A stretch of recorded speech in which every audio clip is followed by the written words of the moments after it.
In terms of hard liquor, the standard word is Bronfen. That is etymologically related to the word brandy. Mm-hmm. Because the word brandy in English is a shortening of originally brandy wine, yeah, which is originally a Dutch word. Mm-hmm. And what that, it's related to German Brandwein, Brandwein, sorry, which just means burnt wine, because that's the nature of the process of distilling. So it's Brandwein. So in Yiddish, it's Bronfen. Because you heat it up, and then it vaporizes. Right, and then this distillation process, so heating and distillation. So it's Bronfen. But the thing that especially translators have a problem with is Bronfen is usually translated in dictionaries as brandy, because it's brandy, right? Uh-huh. But who drinks brandy? I mean, you go to the store. We don't just buy a bottle of brandy. That's not the natural booze drink. Unless you live in Wisconsin. Wisconsin's different. It really doesn't mean brandy. What it means is whatever hard alcohol is readily available where you are. Uh-huh.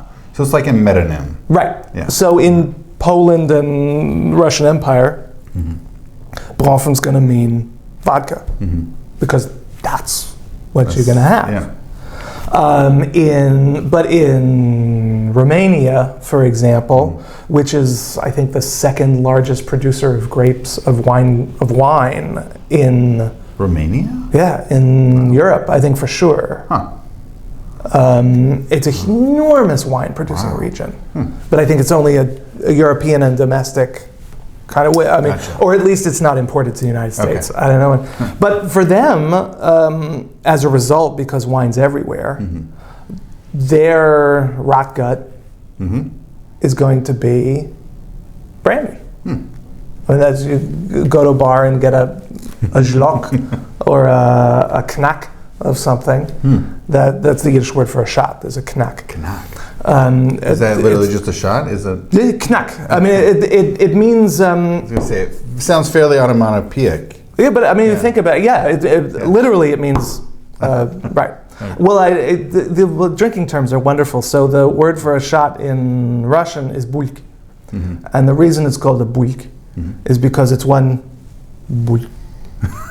That's the sound it makes when one bulk drops out of the bottle. So there you go. So you don't need to be fancy about it. No, it's a knack. Okay, fine. Communicates. Well, we knock it back, so they have a knack. Yeah. So that's fine. But that's Bronfen. But we can put yain and Bronfen together, and we have yain saruf, burnt wine. So that's a sort of a higher falutin word, but it's if you put yud shin together, well, it's sin, but yud sin, write it quickly, it's yash, right? So that's a very colloquial way of referring to booze as yash. An acronym. Was there ever a separate term called whiskey, or they just went with yash or yain saruf? Yain saruf, or another way of calling it would be slightly ironic, maim chaim. Okay. Because it's aquavite. It's literally eau de vie is aquavite is maim. So you can call it maim chaim. But that's really. I mean, the word for whiskey is whiskey. Oh. See, just hoover it up. Do people use it? Not really. I mean, here in America, but not for in sure. Europe. They wouldn't have in late 19th, early 20th century. Pale of settlement. Okay. Who's drinking whiskey, right? I mean, you've got vodka, you've got, the local, you're not importing from Scotland, or you're not, distilling that particular. Well, also because look at what grains are available. Rye.